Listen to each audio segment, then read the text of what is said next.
to get up to that. It takes a lot to get up for that. You know, you can get out and go run. Back line, set. And we are underway already for our second heat. And one thing, with a massive meet the size of the Penn Relays, they do not waste any time in between the finish of one race and the start of the second one. Phil, you know, you go to enough track meets, you can really appreciate a well-run meet, especially an event of this size. Absolutely. I think not only in a commentator's position, but also as an athlete, as a coach, knowing when that you can start your warm-up and start your prep work to get ready for an all-important race, whether that's your only one or your first of 3 or 4. Right, and as a spectator, whether you're at the event or at home, this is what track and field needs.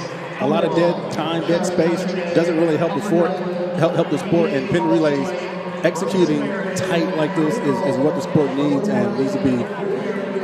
All right, the field coming by for the first of 8 laps. And coming down to start and finish, that is Metrolina Christian from Indian Trail, North Carolina.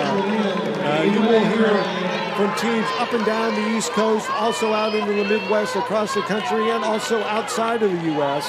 As this field has quickly strung out, Will, already from first to last, we're talking close to 40, 50 meters.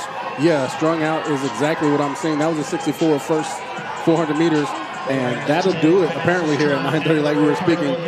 But there's a second part to every 800-meter race, and that is the backstretch and that third 200. And sneaking up into the picture, Lower Moreland from Huntington Valley, Pennsylvania. As I mentioned earlier, the PA teams really take seriously their results here at the Penn Relays, sometimes running faster, especially in this event, the 4x800, than they will in the state championship final at Shippensburg the last weekend in May. Yeah, and I think that's Rumson Fairhaven taking the lead going into the turn. They are from New Jersey,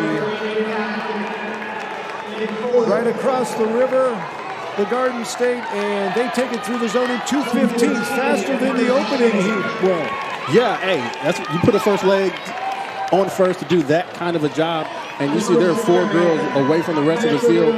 Very well executed first 2 laps by their first legs. And Will, as I mentioned, one of the reasons I like the 4x8, other than the fact that the last real event that I ran and competed in was the 800, just because you get the double ebb and flow of the 4x4. And also, I think strategically you can play things a little differently than in the 4x4 because you have longer time, you got more laps to sort of get your runners into position. Yeah, a lot of things happen more so in the 4x8 than compared to the 4x4. And just as you think one part of it is finished, the next leg is a new beginning. And we're seeing that here, a couple position changes here on the straightaway of the end of this the second carry, excuse me. And we're packing up here heading into the the second lap for the second carry. 4 teams. And you see coming into the picture for the first time, they're on the rail now. That is Union Catholic wearing the gray and blue kit. But right now, challenging for the lead. That is Alphonsus Davis from Clarendon, Jamaica, another one of our Jamaican high school programs.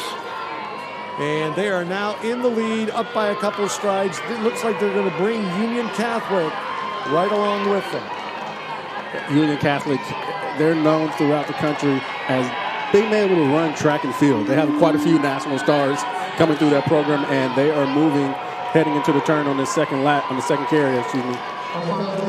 So right now, just a couple strides behind our Jamaican leader, Union Catholic from Scotts Plains, New Jersey. And they will go through the midpoint at a quick pace. Again, the opener was 2:15 for the leadoff runners in our second heat this morning. They are side by side, Union Catholic and Alphonsus Davis from Clarendon, Jamaica. The ladies from New Jersey in the lead, 4:30. They're quicker by 4 seconds at the midpoint row. Yeah, and it was a lot closer than this 5 to 10 meter gap. But that exchange zone is very crucial. Union Catholic's got a couple steps on the Jamaican team, just handing off better in that zone. And you see those top two teams, Union Catholic and Alphonsus Davis. After that, we have to go back about 20 meters. There's, you see the number 3 team popping on the back straight. That was Lower Moreland again from Pennsylvania, one of the home state teams. And the rest of the top 7 now on the back straight, headed toward the closed end of Franklin Field. Yeah, and if I'm Lower Moreland, I want to get my team into a little better position, my anchor leg, should I say, to give them a chance to kind of make sure we get into that top 12 team final. But you want to, I mean, there's a lot of psyche situations going on here. If you can disrupt the Jamaican team and Union Catholic's 3rd and 4th legs, just let them know, hey, tomorrow will be another day. That's what I would want to do if I'm this 3rd leg for Lower Moreland.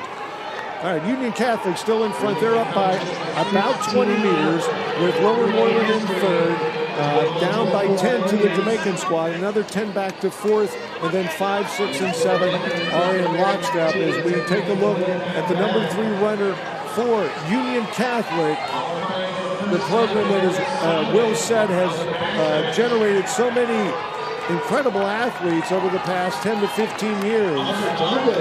Yeah, that's Upper Dublin moving into 3rd. A very solid run here on this 3rd carry for Upper Dublin from Fort Washington, Pennsylvania, another home state team. And they're making a push for 2nd. Union Catholic, Alphonsus Davis. 1-2 with Upper Dublin. Now really putting some pressure on the Jamaican squad in the number 2 spot. And for the 3rd and final time, they will pass the baton on the main straightaway at Franklin Field. And just as I was suggesting one of the teams do, Upper Dublin is doing that, letting them know that this final could be a whole different story than this preliminary race. But we have another team that looks like Rumson Fairhaven in the 3rd position. Their 3rd leg put their anchor in a nice spot, and they're making some moves on Upper Dublin at the moment. Again, the New Jersey team in the number 3 position now challenging. You see the big gap between 1st and the 2nd and 3rd place battle. Union Catholic, Upper Dublin, Rumson Fairhaven. 1, 2, 3 with the Jamaican squad about 8 meters back in the number 4 spot. They went through in about 6:49, Will, so we're about same pace as we were in that opening section, which finished with a victory in 9:04. Again, the 12 fastest teams in these first 4 sections qualify for the championship final on Friday at 6:15 Eastern Time. Well, you asked me about that anticipation. I'm anticipating, looking forward to that final now, knowing that they're at around the same pace, the same rhythm. Should be exciting running on here for the finals for the 4x8. So 7:52, about a 63-second opening 400 for our leaders from Union Catholic. Yeah, and Rumson Fairhaven, their anchor leg is coming.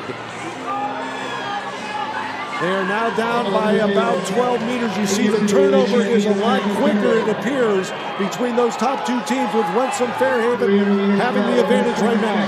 Yeah, and she's got some momentum. The arm action looks very good right now. I don't know if Union Catholic is just biding their time and saving it for the finals, but they're going to have to hold on if they want to get the heat win.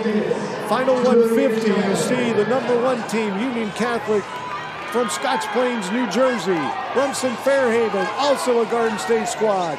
And Alphonsus Davis in 3rd, equidistance between 1st and 2nd, and 2nd and 3rd as those top 3 teams coming into the picture.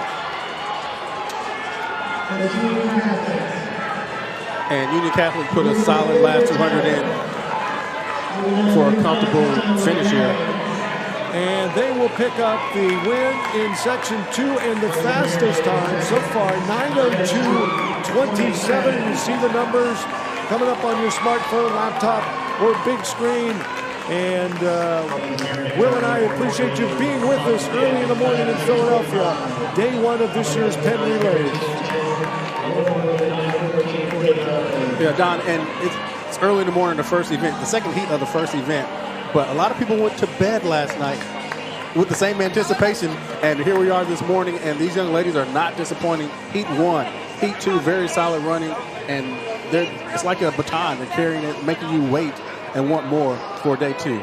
And we have a 3rd heat, correct? Yeah, we have 2 more to determine the 12 fastest teams coming back for the final. Now, a year ago, Will, 8:53 and change was a winning time for Union Catholic. They're the defending champion. So it was obviously, I think, a little extra important to go out there and win their section and obviously get one of those top 12 spots.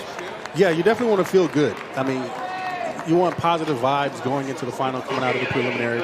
I know you're just waking and shaking things up, but those are solid times from both the first 2 heats, and as a defending champion, we definitely want to let people know that we can do this